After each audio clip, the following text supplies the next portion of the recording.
Hi guys, இன்னைக்கு நான் உங்க எல்லாருக்காகவும் கல்கி அவர்களோட எழுத்துக்கள்ல வெளியான ரொம்பவே சுவாரஸ்யமான கதையான பொய்மான் கரடுங்கிற கதையோட 7வது பாகத்தோட தான் வந்திருக்கேன். முதல் 6 பாகங்களை பார்க்காதவங்களுக்காக டிஸ்கிரிப்ஷன்ல லிங்க் கொடுத்திருக்கேன், மறக்காம செக் பண்ணி பாருங்க. கதைக்குள்ள போறதுக்கு முன்னாடி உங்க எல்லாரும் என்னோட சேனலுக்கு வரவேற்கிறேன். வெல்கம் டு வரிகளில் வாழ்க்கை KRK. நீங்க இதுதான் ஃபர்ஸ்ட் டைம் எங்க சேனல்ல பாக்குறீங்கன்னா மறக்காம சப்ஸ்கிரைப் பண்ணி பெல் ஐக்கான கிளிக் பண்ணிக்கோங்க. ஏற்கனவே பார்த்துட்டு இருக்கவங்க சப்ஸ்கிரைப் பண்ணாம பார்த்துட்டு இருக்கீங்கன்னா நீங்களும் சப்ஸ்கிரைப் பண்ணி பெல் ஐக்கான கிளிக் பண்ணிக்கோங்க. நான் உங்க PJ. வாங்க இப்ப கதைக்குள்ள போகலாம்.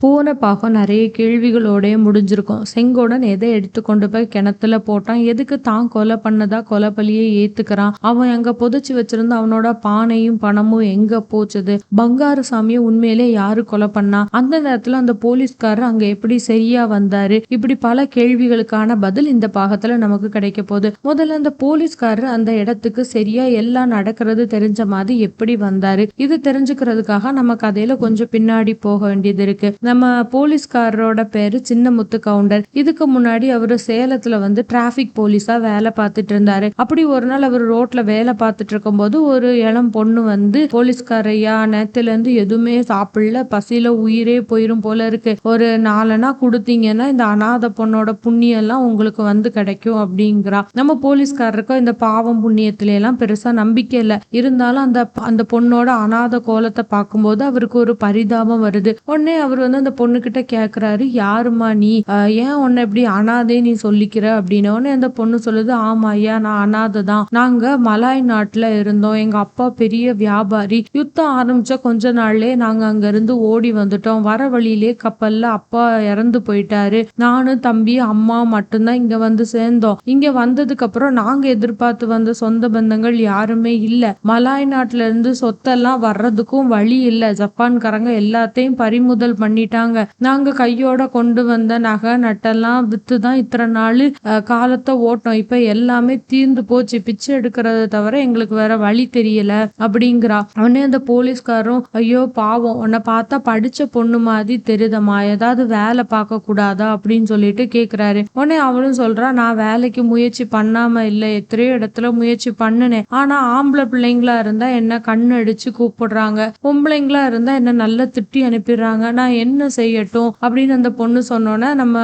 கான்ஸ்டபிள் சொல்றாரு, வாஸ்தவம் தாமா, உலகமே அப்படிதான், எல்லாம் கெட்டு போய் கிடக்கு, மனுஷங்க நெஞ்சில இறக்கமே இல்லை அப்படின்னு சொல்லிக்கிட்டு அந்த பொண்ணுக்கு 4 பதிலா 8 எடுத்து கொடுக்குறாரு. அந்த பொண்ணும் அங்க இருந்து போயிட்டா. ஆனா அந்த பொண்ணு அங்க இருந்து போனாலே தவிர நம்ம போலீஸ்காரர் மனசுல இருந்து அவ போகல. இன்னும் சில நாளுக்கு அப்புறம் மறுபடியும் அந்த பொண்ணு வாரா, போலீஸ்காரரை பார்த்து சாப்பாட்டுக்கு 4 கேக்குறா. அவர் அன்னைக்கு 4 பதிலா 1 ரூபாய் அவளுக்கு கொடுக்குறாரு. இப்படி அவங்களுக்குள்ள கொஞ்சம் கொஞ்சம் பழக்கமும் ஸ்நேகமும் வருது. அப்ப அப்படியே பழக்கம் வரும்போது அவர் அந்த பொண்ணோட பெயர் என்னன்னு கேட்டு தெரிஞ்சுக்கிறாரு. அவ பேரு தான் குமாரி பங்கஜான்னு அவருக்கு தெரியுது. இப்படியே கொஞ்ச நாள் போகும்போது அவர் அந்த பொண்ணோட வீட்டுக்கு போறாரு. அவ அம்மா பாக்குறாரு, பேசி எல்லாம் பழகுறாங்க, ரொம்பவே மகிழ்ச்சியா இருக்கிறாரு. நம்ம போலீஸ்காரோட முதல் மனைவி இறந்து போயிடுறாங்க. 2வது கல்யாணம் செஞ்சுக்கிறத பத்தி அவர் இவ்வளவு நாள் பெருசா யோசிக்கல. ஆனா குமாரி பங்கஜாவை பார்த்த பிறகு அவர் மனசுல சின்னதா ஒரு மாற்றம் வருது. இன்னொரு நாள் வழக்கம் போல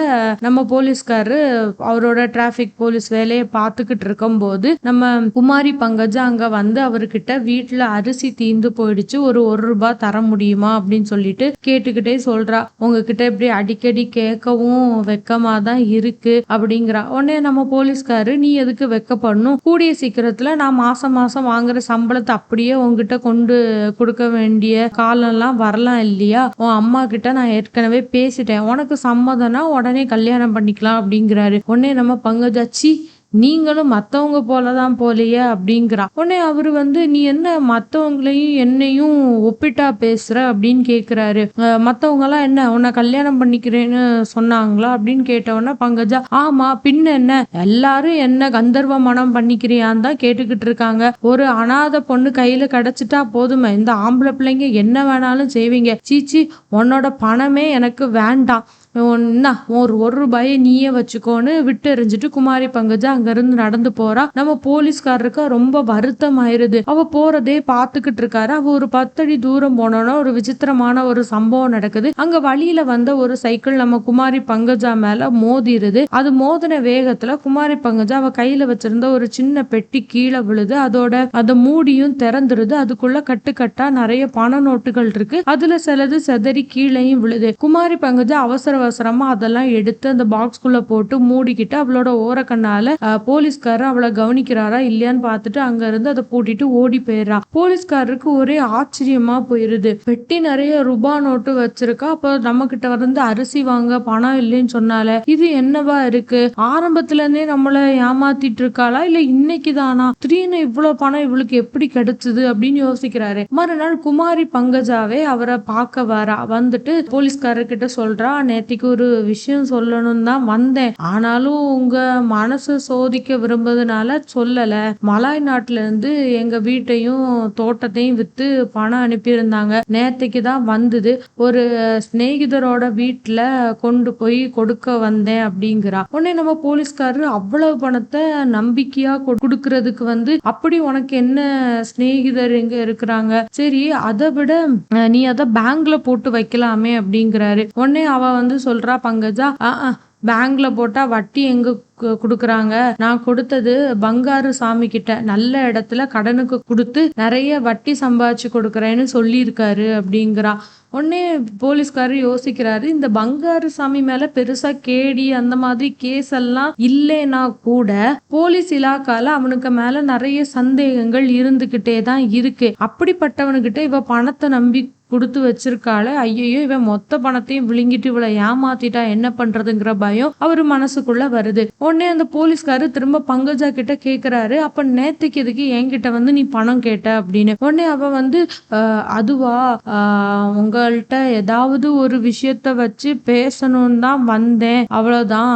அதனாலதான் நான் நேத்து வந்துட்டேன், என்ன மன்னிச்சுக்கோங்க. நான் கஷ்டப்பட்ட காலத்துல நீங்க எனக்கு நிறைய உதவி பண்ணிருக்கீங்க, அதுக்கு ரொம்ப நன்றி. அதுக்கெல்லாம் சேர்த்து வட்டி முதலுமா சேர்த்து நான் உங்களுக்கு கொடுத்துறேன் அப்படின்னு சொல்லிட்டு அங்க இருந்து போயிடறா. போலீஸ்காரருக்கு அவ சொன்ன விஷயத்துல பெருசா நம்பிக்கையே இல்ல. இந்த பாவப்பட்ட பொண்ண அந்த பங்காரசாமி ஏதோ படுகுழியில தள்ளி விடதான் பாக்குறான் அப்படின்னு சொல்லிட்டு அவரு மனசுல யோசிக்கிறாரு. அதனால பங்கஜாவையும் பங்காரசாமியையும் அவரு கவனிக்க தொடங்குறாரு. திடீர்னு சேலத்துல இருந்து பங்காரசாமியும் குமாரி பங்கஜாவும் காணாம போயிடுறாங்க. பங்கஜாவோட வீட்டுல போய் போலீஸ்காரர் விசாரிச்சாரும் எந்த தகவலும் தெரியல. இதே சமயத்துல போலீஸ்காரர் மனசுல ரொம்ப குழப்பங்கள் இருக்கும்போது அவரை சேலத்துல இருந்து சின்னமநாயம்பட்டிக்கு இடம் மாத்திடுறாங்க. அங்க ஒரு நாள் பங்காரசாமிய வந்து பங்கஜாவோட பார்த்து போலீஸ்காரர் ஆச்சரியப்படுறாரு. பங்கஜா ஒரு நாள் அவரை தனியா கூப்பிட்டு தன்னை தெரிஞ்ச மாதிரி காட்டிக்க கூடாது அப்படின்னு சொல்லிட்டு அவர்கிட்ட கெஞ்சி கேக்குறா. அவரும் நான் வந்து காட்டிக்க மாட்டேன்னு அவளுக்கு வாக்கு கொடுத்துடுறாரு. இருந்தாலும் ஏதோ கிருத்திரமம் நடக்க போகுது அப்படிங்கிற சந்தேகம் அவர் மனசுல இருக்குது. அதனால மறுபடியும் அவங்களுக்கு தெரியாமலே அவர் கண்காணிக்க ஆரம்பிக்கிறாரு. இப்படி போலீஸ்காரருக்கு சந்தேகம் அதிகப்படுத்துற மாதிரி இன்னொரு நாள் ஒரு சம்பவம் நடக்குது. அந்த நாமக்கல் சாலையில இருக்கக்கூடிய பொய்மான் கரடும் அந்த கரடுல தெரியக்கூடிய அந்த பொய்மானையும் பார்த்து இவர் வியக்காம இருந்த நாளே கிடையாது. எப்பவும் பார்த்துட்டு திருப்பி அதுக்கு கிட்ட போய் பார்த்து ஒண்ணுமே இல்லையே, இருட்டா இருக்கேன்னு நினைப்பாரு. டெய்லியுமே நின்னு பார்த்து இவ்வளவு தத்ரூபமான அழகான மான் தெரியுதேன்னு பார்த்துக்கிட்டு இருப்பாரு. அன்னைக்கு அப்படிதான் அவர் அந்த பொய்மான் கரடை பார்க்கும்போது மானோட முழு ரூபமே தெரியல. அதோட காலும் பாதி முகமும் காதும் மட்டும்தான் தெரியுதே தவிர முழு ரூபமும் தெரியல. இது என்னடா அதிசயமா இருக்கு, இதை கண்டுபிடிக்கணுமே அப்படின்னு சொல்லிட்டு அவரு பொய்மான் கரடை அந்த குகைக்கு உள்ள போய் பாக்குறாரு. அங்க ஒரு பெரிய சாக்கு மூட்டையும் ஒரு பெட்டியும் வச்சிருக்கு. ஓ, மானோட நிழல் மேல இந்த சாமானோட நிழல் இருக்கிறதுனாலதான் அதோட முழு ரூபமும் நமக்கு ஒழுங்கா தெரியல அப்படிங்கறத அவரு கண்டுபிடிக்கிறாரு. இந்த அதிசய காரணத்தை எல்லாம் கண்டுபிடிச்சாலும் குகையில வச்சிருக்கக்கூடிய சாமானோட மர்மங்கள் என்ன அப்படின்னு கண்டுபிடிக்கணுமே. அந்த சாமான்கள் யாரோடது, யார் இங்க கொண்டு வச்சிருப்பாங்க, எதுக்காக வச்சிருக்காங்க, இதை இப்ப உடனே சோதிச்சு பார்க்கவும் அவர் விரும்பல. மத்தவங்க யாரும் கவனிக்க முடியாத சமயத்துலதான் இதை பரிசோதிச்சு பார்க்கணும் அப்படின்னு வச்சிடுறாரு. பங்காரசாமி, பங்கஜா, எஸ்ராஜா இவங்கள சுத்திட்டு இருக்க செங்கோடன் இவங்க மேலையும் போலீஸ்காரருக்கு சின்னதா ஒரு சந்தேகம் இருக்கு.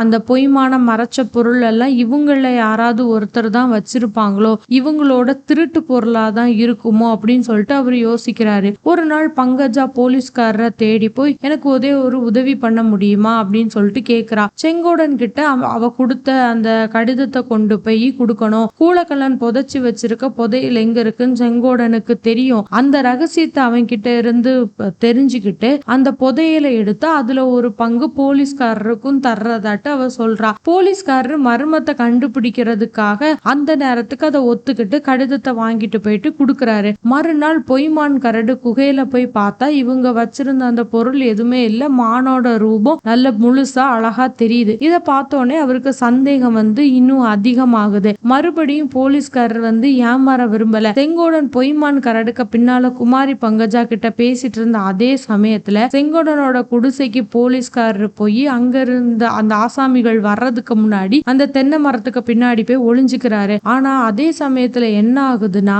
அவர் வளர்த்த நாயி அவர் இருக்கிற திசையை பார்த்து மோப்பம் பிடிச்சிட்டே அங்க வந்துருது. வந்த இடத்துலதான் அதை கொலை பண்றாங்க. அது சாகும்போது போடுற அந்த சத்தம் அவருக்கு நல்லாவே கேக்குது. அவரோட ரத்தம் எல்லாம் கொதிக்குது. ஆனாலும் நம்ம போலீஸ்காரர் இருக்காரு, அவருக்கு டியூட்டின்னு வந்துட்டா டியூட்டி தான், வேலை தான். ஒரு பெரிய மர்மத்தை கண்டுபிடிக்க போற சமயத்துல தான் வெளிப்பட்டு காரியத்தை கெடுக்க அவர் விரும்பல. அதனால நடந்ததெல்லாம் பார்த்துக்கிட்டே இருந்தாரு. கடைசி சமயத்துலதான் அவளு வெளியே வந்தாரு. அப்படி நம்ம போலீஸ்காரர் வெளியே வரும்போதுதான் செங்கோடனை பார்த்துட்டு செங்கோடன் தான் கொலை பண்ணதா சொல்றான். அவனை கூட்டிட்டு குடிசைக்கு போறாரு. போயிட்டு செங்கோடனை வெளியே நிக்க சொல்லிட்டு நம்ம போலீஸ்காரர் மட்டும் உள்ள போறாரு. குடிசைக்குள்ள அவர் அந்த லாந்தர் லைட் எடுத்துட்டு பாக்குறாரு. பார்த்துட்டு வெளியே வந்துட்டு செங்கோடனை பார்த்து கேக்குறாரு, என்னப்பா நீ தான் கொலை பண்ணியா? யாரோ ஒரு பொண்ணு பேய் தன்னை கொண்டுட்டதா கீழே கிடக்குறவன் சொல்லிக்கிட்டு இருக்கான் அப்படின்னோடனே பங்கஜா சொல்றா, ஐயோ ஏன் பேர்லயா பழி சொல்றான், எனக்கு ஒண்ணுமே தெரியாது, நான் உள்ளேயே போகலே அப்படின்னு சொல்லிட்டு சொல்றா. உடனே யஸ்ராஜா, கொலகாரி ஏன் பொய் சொல்ற, என்னையும் இந்த கவுண்டரையும் இங்க சண்டை போட விட்டுட்டு நீதான குடிசைக்குள்ள தனியா போன அப்படிங்கிறாரு. உடனே பங்கஜா, இப்படி ஏன் மேல அபாண்டமா பொய் சொல்றே அப்படின்னு சொல்லிட்டு அழ ஆரம்பிக்கிறா. சேலத்துல இருந்து போலீஸ்காரங்க எல்லாருமே வர ஆரம்பிச்சிடுறாங்க ராத்திரியோட ராத்திரியா. அப்படியே அக்கம் பக்கத்துல இந்த கிராமத்து ஜனங்களும் வர ஆரம்பிச்சிடுறாங்க. செங்கோடன் புதைச்சு வச்சிருந்த புதையலை யாரோ திருட பார்த்தாங்களாம். அப்பம் பார்த்து செங்கோடன் அவங்கள கொலை பண்ணிட்டானா அப்படின்னு ஒரு வதந்தி பரவிட்டே இருக்கு. ஜனங்களை எல்லாம் தடுத்து நிறுத்திட்டு போலீஸ் இன்ஸ்பெக்டரும் நம்ம கான்ஸ்டபிளை கூட்டிட்டு மட்டும் உள்ள போறாரு குடிசைக்குள்ள. அப்ப பங்காரு சாமியோட உதடி இன்னும் ஏதோ முணுமுணுத்துக்கிட்டே இருக்கு. அந்த பொண்ணை விட்டுறாதீங்க, அவதான் கொலகாரி அப்படிங்கிற வார்த்தை அவன் வாயில வந்துட்டு இருக்கு. இது இன்ஸ்பெக்டர் காதுலயும் விழுது. அப்படியே கொஞ்ச நேரத்துக்கு அப்புறம் பங்காரு சாமிய எடுத்துட்டு போறதுக்கான ஏற்பாடு எல்லாத்தையும் இன்ஸ்பெக்டர் பண்றாரு. கூடவே செங்கோடன், யஸ்ராஜா, பங்கஜா இவங்க 3 பேரையும் விலங்கு மாட்டி அரெஸ்ட் பண்ணி கூட்டிட்டு போக போறாரு. இதுக்குள்ளாடி செம்பாவோட குடும்பத்துக்கு விஷயம் தெரிஞ்சு அவங்க எல்லாருமே அங்க வந்துடுறாங்க. செம்பா அவனை விலங்கு மாட்டி நம்ம செங்கோடனை கூட்டிட்டு போகும்போது அவளால தாங்கவே முடியல. இப்பதான் கல்யாணத்துக்கு பேசி இன்னும் 2 நாள்ல கல்யாண தேதி வச்சிருக்க இந்த சமயத்துல இப்படி கொலை குத்தம் போட்டு மாப்பிள்ளையா இருக்க வேண்டியவன் கையில விலங்கு மாட்டி கூட்டிட்டு போறாங்களேன்னு அவளால தாங்க முடியல. வேதனையில அவ அப்படி இருக்கா. அவளை பார்க்கும்போது செங்கோடன் அப்படியே ஜாடமாடையா ஏதோ அவளுக்கு ஆறுதல் சொல்ல முயற்சி பண்றான். அப்புறம் கத்த ஆரம்பிக்கிறான், என்ன பாரு, நீ கொஞ்சம் கூட கவலைப்படாத, 7 வருஷம் ஜெயில போட்டாலும் சரி, திரும்பி உன்னையே நான் கல்யாணம் பண்ணிப்பேன் அப்படிங்கிறான். இத சொன்னதை கேட்டுட்டு அங்க இருந்தவங்க எல்லாரும் சிரிக்கிறாங்க. உடனே செங்கோடன், ஆமா எதுக்கு சிரிக்கிறீங்க, சிரிப்பதுக்கு இங்க என்னத்தை கண்டுட்டீங்களா அப்படின்னு சொல்லிட்டு செங்கோடன் அவள்கிட்ட சொல்றான், செம்பா என்ன பாரு, காடையும் வயலையும் நீ தான் நல்லா பாத்துக்கணும், உங்க அப்பா ஒழுங்கா பாத்துக்க மாட்டாரு, அலட்சியமா இருப்பாரு, நீ அலட்சியமா இருந்துராத, இனிமேல் என் சொத்து எல்லாம் உனக்கானது, கேணி வத்துற அளவுக்கு தண்ணியை இறைச்சிராத, அப்புறம் தண்ணி ஊறாது, ஜாக்கிரதையா ஏறி, அப்புறம் இந்த தம்பிங்க இருக்கானுங்களே அவங்க சோழ கொள்ளைக்குள்ள போகாம பாத்துக்கோ, ஒருவேளை அவங்க கால் எதுவும் எடுத்து வச்சாங்கன்னா தூக்கு மேடைக்கு போனா கூட அவன் முதுகு தோலை உரிச்சிருவேன்னு சொல்லி வச்சுக்க, பாத்துக்க, நீயும் ஜாக்கிரதையாரி அவங்களையும் ஜாக்கிரதையா இருக்க சொல்லு அப்படின்னு சொல்லிட்டு இருக்கும் போதே செங்கோடனை அந்த போலீஸ்காரங்க பிடிச்சு இழுத்துட்டு போறாங்க. செம்பா அங்கேயே நின்று அதை பார்த்து விம்மி அழ ஆரம்பிக்கிறான். அவளுக்கு சமாதானமே யாராலையுமே சொல்ல முடியல. அடுத்த நாள் சேலம் போலீஸ் ஸ்டேஷன்ல இன்ஸ்பெக்டர் நம்ம போலீஸ்காரர் சின்னமுத்து சின்னமுத்து கவுண்டரை கூப்பிடுறாரு. யோ கான்ஸ்டபிள் 374 நம்பர் இங்க வாயா. நீ உன்னை என்னமோ நினைச்சியா, நீ என்னையா இப்படி சுத்தமா ஒரு உபயோகத்துக்கே இல்லாத ஆளாயிருக்கிய அப்படிங்கிறாரு. உடனே நம்ம போலீஸ்காரர் சின்னமுத்து கவுண்டர் வந்துட்டு, வணக்கம் சார், ஆமா நான் ஏதோ உபயோகமே இல்லாத ஆளு, சுத்தமே உபயோகமே இல்லாத ஆளுன்னு சொன்னீங்களே, அது சரிதான், இந்த போலீஸ் இலாக்கால சுத்தமா இருக்கிறதே பெரிய காரியம் தானே அப்படிங்கிறாரு. உடனே இன்ஸ்பெக்டர், யோ உனக்கு இப்ப வாய் தான் அதிகமாயிடுச்சே தவிர காரியத்துல ஒரு பிரயோஜனமும் இல்ல அப்படிங்கிறாரு. உடனே நம்ம போலீஸ்காரரு, என்ன சார் இப்படி சொல்லிட்டீங்க, அதான் உங்ககிட்ட ஒத்துக்கிட்ட காரியத்தை செஞ்சு முடிச்சிட்டானா இல்லையா அப்படிங்கிறாரு. உடனே இன்ஸ்பெக்டர், அப்படி என்ன பிரமாதமான காரியத்தை சாதிச்சியா அப்படின்னு நம்ம போலீஸ்காரு, பிரமாதமான காரியமோ இல்லையோ அதெல்லாம் எனக்கு தெரியாது சார், இந்த ஜில்லால கள்ள நோட்டு நடமாட்டம் தொடங்கியதுக்கு நீங்க தான் ஒரு நாள் சொல்லி கவலைப்பட்டீங்க, நான் குத்தவாளியை கண்டுபிடிச்சு கொடுக்கறேன்னு உங்ககிட்ட கூப்பிட்டேன், அதே மாதிரி கண்டுபிடிச்சு கொடுத்தனா இல்லையா அப்படிங்கிறாரு. உடனே இன்ஸ்பெக்டர் வந்து, ஆமா அதான் குத்தவாளியோட சேர்த்து இன்னொரு இடியட் ஒருத்தனையும் கண்டுபிடிச்சு கொடுத்துருக்கிய, அவனால இந்த கேஸே குட்டிச்சவரா போயிரும் போல இருக்கு அப்படின்னோட நம்ம போலீஸ்காரர் கேட்கிறாரு, யாரு சார் அந்த செங்கோடனையா சொல்றீங்க அப்படின்னோட இன்ஸ்பெக்டர், ஆமாயா அவனே தான் சொல்றேன், அவன் வந்து ஒழுங்கா உண்மையை பேசினா மட்டும்தான் இந்த கேஸ் குழப்பம் இல்லாம ஒழுங்கா முடியும் அப்படிங்கிறாரு. உடனே நம்ம போலீஸ்காரர் சொல்றாரு, சார் அவனையும் உடந்த குற்றத்துக்காக புடிச்சு போற்ற வேண்டியதானே அப்படின்னோட நம்ம இன்ஸ்பெக்டர் சொல்றாரு, யோயோ அவனை அப்படியெல்லாம் கேஸ்ல போட்டா நம்ம தரப்புல அவன் சாட்சி சொல்லணும்யா, அப்பதான் கேஸ் சீக்கிரம் முடியும் அப்படின்னோட போலீஸ்காரர் சொல்றாரு, இதுல என்ன சார் கஷ்டம், உன்னை மன்னிச்சிடுறோம் அப்படின்னு சொல்லிட்டு நம்ம சொல்லி கொடுக்கற மாதிரி சாட்சி சொல்ல சொன்னா முடிஞ்சிட போகுது அப்படின்னோட இன்ஸ்பெக்டர் சொல்றாரு, யோ அது நடக்கிற காரியமா தெரியலையா, கிளிப்புள்ள சொல்ற மாதிரி நான் தான் கொன்னேன்னு உளறிக்கிட்டே இருக்கான், எதுக்கு இப்படி உளறான்னு ஃபர்ஸ்ட் கண்டுபிடிக்கணும், இதுல ஏதோ மர்மம் இருக்கும்னு நினைக்கிறேன், நீ அவனுக்கு நெருக்கவன் ஆனவன் மாதிரி நடிச்சு எப்படியாவது அவன்கிட்ட உண்மையை தெரிஞ்சுக்கோ அப்படின்னோட நம்ம போலீஸ்காரர் சொல்றாரு, அது எப்படின்னு தெரியல சார், நான் எதுக்கும் முயற்சி பண்றேன், அப்போ உங்களுக்கு ஏதாவது சந்தேகம் இருக்கா சார், அவன் எப்படி ஏதாச்சும் வளர்னானா அப்படின்னோட நம்ம இன்ஸ்பெக்டர் சொல்றாரு, ஒரு சந்தேகம் இருக்கியா, அது அந்த பொண்ணு அழகு சுந்தரி இருக்காளே, சினிமா உலகத்தையே ஒரு கலக்க போற நட்சத்திரம்னு சொல்றாளே அந்த குமாரி பங்கஜா, அவ இந்த கள்ள நோட்டு அடிக்கிற பங்காரு சாமிய குத்தி கொன்னுட்டா போல் இருக்கு, அதுதான் செங்கோட நினைச்சிட்டு அவளை காப்பாத்துறதுக்காக தான் அவ மேல இருக்க மோகத்தினாலதான் இப்படி சொல்லிட்டு இருக்கான்னு நான் நினைக்கிறேன், இது என்னோட ஒரு யூகம், உனக்கு ஏதாவது சந்தேகம் இருக்கா அப்படின்னு சொல்லிட்டு கேக்குறாரு. உடனே நம்ம போலீஸ்காரரு, மன்னிச்சிருங்க சார் எனக்கு அப்படி ஒன்னும் தோணல அப்படிங்கிறாரு. உடனே இன்ஸ்பெக்டர் வந்து நம்ம சின்னமுத்து கவுண்டரை பார்த்து சொல்றாரு, யோ இதோ பாரு சின்னமுத்து, நீ கூட எதையாவது என்கிட்ட மறைக்க பாக்குறியா, தெரிஞ்சது எல்லாம் ஏதாவது சொல்லாம இருக்கியா, எனக்கு ஓ மேலே ஒரு சந்தேகம் வருதியா அப்படின்னோட நம்ம போலீஸ்காரு, சார் இல்லவே இல்ல, நான் எதுக்கு மறைக்கணும், இந்த கேஸ்ல உண்மை வெளியாகி குத்தவாளிக்கு தண்டனை கிடைச்சா எனக்கு ப்ரமோஷன் கிடைக்கும், அதுக்கு நான் ஆசைப்பட்டுக்கிட்டு இருக்கேன், எஜமா முன்னையே வாக்கு கொடுத்துருக்கீங்க அப்படின்னோட நம்ம இன்ஸ்பெக்டர், அதெல்லாம் ஒண்ணு நான் மறக்கல, இந்த கேஸ் மட்டும் சரியா ஒழுங்கா முடிஞ்சு குத்தவாளிகளுக்கெல்லாம் தண்டனை கிடைச்சா உன்னை உடனே மேல தூக்கி போடுறதுக்கு நான் சிபாரிசு பண்றேன் அப்படிங்கிறாரு. அதுக்கப்புறம் நம்ம கான்ஸ்டபிள் வந்து சின்னமுத்து கவுண்டர் இன்ஸ்பெக்டர் ரூம்ல இருந்து அப்படியே வெளியே போறாரு. போகும்போதே வாயில முணங்கிக்கிட்டே போறாரு, ஆமா இப்போ இப்படியெல்லாம் பேசுவீங்க, அப்புறம் இந்த 376 நம்பரையே அடியோட மறந்துடுவீங்க, உங்க காரியத்தை எல்லாம் பார்த்துப்பீங்க அப்படின்னு முணுமுணுத்துட்டு அங்க இருந்து அவரோட கடமை செய்யறதுல அவர் வந்து பின்வாங்கல, அப்படி போறாரு. போலீஸ்காரர் வந்து உடனே செங்கோடன் இருக்கிற இடத்துக்கு போறாரு. போயிட்டு செங்கோடனை பார்த்துட்டு சொல்றாரு, எப்பா தம்பி இப்படியெல்லாம் அனாவசியம் இல்லாம போய் சொல்லி இப்படி அகப்பட்டுட்டே, உன்னை பார்த்தாலே எனக்கு பரிதாபமா இருக்கு அப்படிங்கிறாரு. உடனே செங்கோடன் வந்து சொல்றான்,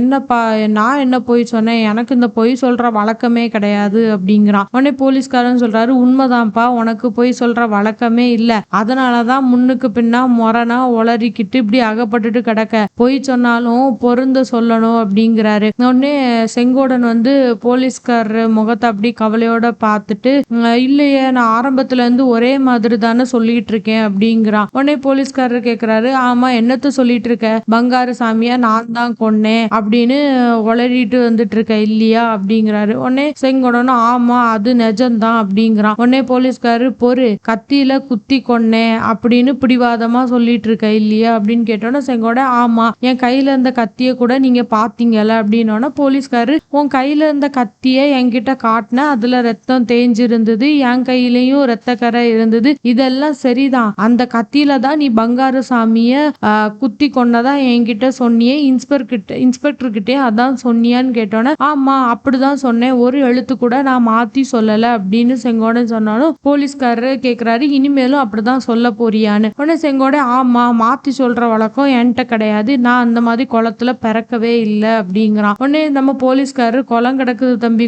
குளத்தினால வந்தக்கூடிய பிரச்சனையெல்லாம் நான் கேட்டிருக்கேன் நிறைய பார்த்திருக்கவும் செஞ்சிருக்கேன் பங்காரு சாமியை நீ கத்தியால குத்தி கொண்டுட்டேன்னு சொன்னில்ல இந்த ஊரு டாக்டர் இப்பந்தான் வந்து அவனை சோதனை பண்ணி பார்த்தாங்க பங்காரு சாமி உடம்புல கத்தி குத்து காயமே இல்லைன்னு சொல்லிட்டாரு அப்படின்னு சொன்னா செங்கோடன் திருன்னு முழிச்சிட்டு இருக்கான் அது எப்படி கத்தியில ரத்தம் இருந்தது அப்படின்னு போலீஸ்காரரு தம்பி கத்தியில இருந்த ரத்தம் நாயோட ரத்தம் அப்படிங்கிறாரு உடனே செங்கோட மறுபடியும் என்ன செய்யன்னு தெரியாம முழிச்சிட்டு இருக்கான் உடனே போலீஸ்காரர் சொல்றாரு பங்காரு சாமியோட பின் தலையில தான் காயம் இருந்தது அது கத்தியினால வந்த காயம் இல்ல கடப்பாறையில அடிபட்ட காயம் அப்படின்னோட நம்ம செங்கோட மறந்தே போயிட்டேன் நல்ல வேலை ஞாபகப்படுத்திட்டீங்க ஆமா அவனை கடப்பாறையால தான் தலையில அடிச்சேன் இப்பதான் எனக்கு நினைவுக்கே வருது கத்தியால எல்லாம் குத்தல போலீஸ் ஐயா கொஞ்சம் நான் இப்ப சொல்றத நீங்க எழுதிக்கோங்க அப்படிங்கிறான் உடனே நம்ம போலீஸ்காரு தம்பி இப்படி எல்லாம் முன்னுக்கு பின்னா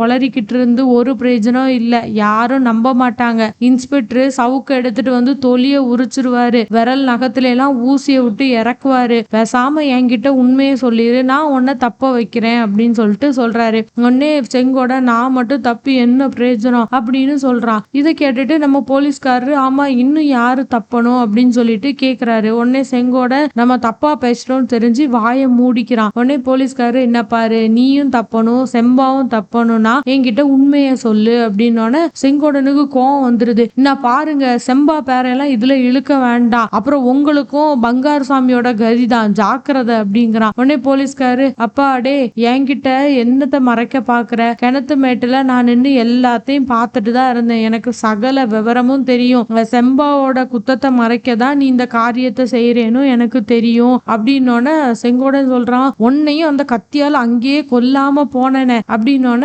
போலீஸ்காரர் சொல்றாரு நான் பாரு போனது போட்டோம் இனி நடக்க வேண்டியதை பார்க்கலாம் நீயும் தப்பிக்கணும் செம்பாவும் தப்பிக்கணும்னா நடந்தது எல்லாத்தையும் என்கிட்ட சொல்லிரு அப்படிங்கிறாரு அவர் அப்படியே கொஞ்சம் அவரோட நயத்தை பயத்தை எல்லாம் இது பண்ணோன்னு செங்கோட வேற வழி இல்லாம தனக்கு தெரிஞ்சதெல்லாம் சொல்ல ஆரம்பிக்கிறான் கிணத்து தூரத்துல நின்று எஸ் ராஜா கூட அவன் சண்டை போட்டுட்டு இருக்கும் போது குடிசைக்குள்ள இருந்து ஐயோ நான் செத்தேங்கிற சத்தம் கேட்டதுமே அவன் சண்டையை நிறுத்திட்டு குடிசையை பார்த்துதான் ஓடி இருக்கான் அப்படி ஓடும்போது பங்கஜா வந்து அவனை இடிச்சு அங்க நிக்கிறாங்க அப்படி நிக்கும் போது குடிசைக்குள்ள இருந்து ஒரு உருவம் வெளியே வர்றது தெரியுது அது ஒரு பொண்ணோட ரூபம்னு செங்கோடனுக்கு தெரிஞ்சது அந்த பொண்ணோட கையில ஒரு செம்பு பாத்திரத்தை தூக்கிட்டு இருக்கதே அவன் பாக்குறான் ஏற்கனவே செம்பாங்க வந்திருப்பாங்கிற சந்தேகம் செங்கோடனுக்கு மனசுல இருக்கு இப்போ அது உறுதி ஆயிருது செம்பா தப்பிச்சு போறதுக்கு கொஞ்சம் அவகாசம் அவனுக்கு தேவைப்பட்டுருது அதனாலதான் கொஞ்ச நேரம் அப்படி பங்கஜா கூடயும் எஸ் ராஜா கூடயும் பேச்சுவார்த்தை நடந்துட்டு இருந்திருக்கான் அப்படியே அவன் குடிசைக்குள்ள போகும்போது அந்த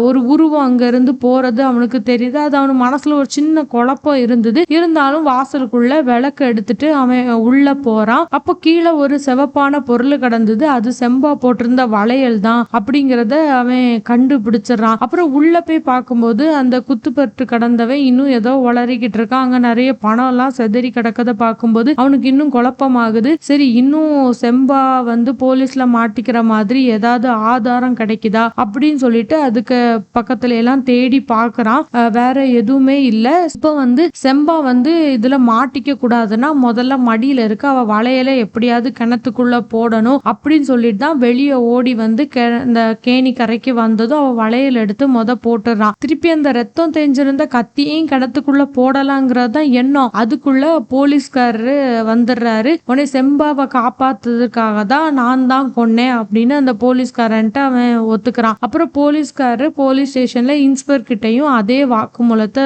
கொடுத்துட்டு இப்போ அவன் அந்த போலீஸ்காரர்கிட்ட செங்கோடன் கேக்குறான், ஐயா போலீஸ்காரரே, நடந்ததெல்லாம் உள்ளபடி உங்ககிட்ட நான் வாக்க சொல்லிட்டேன், நீங்களும் கொடுத்த வாக்க காப்பாத்தணும் அப்படின்னோட போலீஸ்காரரு, நான் என்ன வாக்கு கொடுத்தேன் அப்படின்னு கேட்டோன்னே செங்கோடன், ஐயா அதுக்குள்ள மறந்து போயிட்டீங்களா, உண்மையை சொன்னா என்னையும் செம்பாவையும் தப்பிக்க விடுறேன்னு சொன்னீங்களே, என்ன தூக்குல போட்டா கூட பரவாயில்ல, செம்பாவை மட்டும் காப்பாத்திருங்க அப்படிங்கிறான். உடனே போலீஸ்காரரு, சரி சரி ஏதோ என்னால ஆனதெல்லாம் பாக்குறேன், ஆனா நீயும் நான் சொல்லி கொடுக்கற மாதிரி இன்ஸ்பெக்டர் கிட்ட சொல்லணும், அப்பதான் செம்பாவை காப்பாத்த முடியும் அப்படிங்கிறாரு. உடனே செங்கோடனும் என்ன சொல்லணும்னு கேக்குறான். நீ செம்பா பேச்சே அவர்கிட்ட எடுக்காத, குமாரி பங்கஜா மேல உனக்கு இருக்க காதல்னாலதான் அவ செஞ்ச கொலையை நீ செஞ்சதா ஒத்துக்கிட்ட அப்படின்னு அவர்கிட்ட சொல்லு, அதையும் அவர்கிட்ட உடனே எல்லாம் ஒத்துக்காத, அவரு கன்னத்துல 2 அடி கொடுப்பாரு, அதுக்கப்புறம் ஒத்துக்கோ. உடனே நம்ம செங்கோடனும் கன்னத்தை தடவிட்டு நம்ம போலீஸ்காரரை பார்த்துட்டு, இன்ஸ்பெக்டர் அடிச்சா ரொம்ப வலிக்குமா அப்படின்னு கேக்குறான். உடனே நம்ம போலீஸ்காரர், ரொம்பலாம் வலிக்காது, பேய் அடிச்ச மாதிரி இருக்கும் அப்படிங்கிறாரு. உடனே செங்கோடன் இன்ஸ்பெக்டர் கிட்ட அப்படி சொல்ல வேண்டிய அவசியம் என்ன அப்படின்னு போலீஸ்காரர்கிட்ட திரும்ப மேலையும் கொஞ்சம் கேட்டுக்கிறான். உடனே செங்கோடன் போலீஸ்காரர்கிட்ட, ஐயா இந்த விஷயம் செம்பா காதுல விழுந்தா என்ன செய்யறது அப்படின்னு கேக்குறான். உடனே போலீஸ்காரர், எந்த விஷயம்? நான் குமாரி பங்கஜாவை காதலித்தேன்னு ஒப்புக்கிற விஷயம்தான், அத பத்தி எல்லாம் நீ கவலைப்படாத, அதான் சமாதானம் சொல்றதுக்கு உனக்கு தேவையான அவகாசம் எல்லாம் கிடைக்கும், கல்யாணத்துக்கு அப்புறம் ஆயுள் ஃபுல்லா சமாதானம் சொல்லிக்கிட்டே இரு, சரி அது போனா போகட்டும், செம்பாவை பார்த்து எனக்கு ஒரு விஷயம் மட்டும் சொல்லிடுங்களேன், அந்த செப்பு குடத்துல இருந்த 800 ரூபாயும் பத்திரமா வச்சுக்க சொல்லுங்க, என்னோட கேஸுக்கு ஒரு காலனா கூட செலவழிக்க வேண்டாம், நடக்கிறது நடக்கட்டும் அப்படின்னு செங்கோடன் சொன்ன நம்ம போலீஸ்காரர் சொல்றாரு, நீ நல்ல கஞ்சந்தாயா நீ அப்படிங்கிறாரு. உடனே அப்படியே செம்பா கிட்ட, தம்பிங்க எல்லாம் சோழ கொள்ளைக்குள்ள புகுந்துராம பாத்துட்டு சொல்லுங்க, அதை மீறி அவங்க உள்ள ஏதாவது போனாங்க கழுத்து உடைச்சு போட்டுருவேன்னு மட்டும் மறக்காம சொல்லிருங்க அப்படின்னு சொன்னானே போலீஸ்காரர் சொல்றாரு, போதும் நீ ஒரு கொலை செஞ்சதே போதும், உன் பணத்துக்கும் ஆபத்து வராது, உன் சோழ கொள்ளைக்கும் ஆபத்து வராது, கவலைப்படாத அப்படிங்கிறாரு.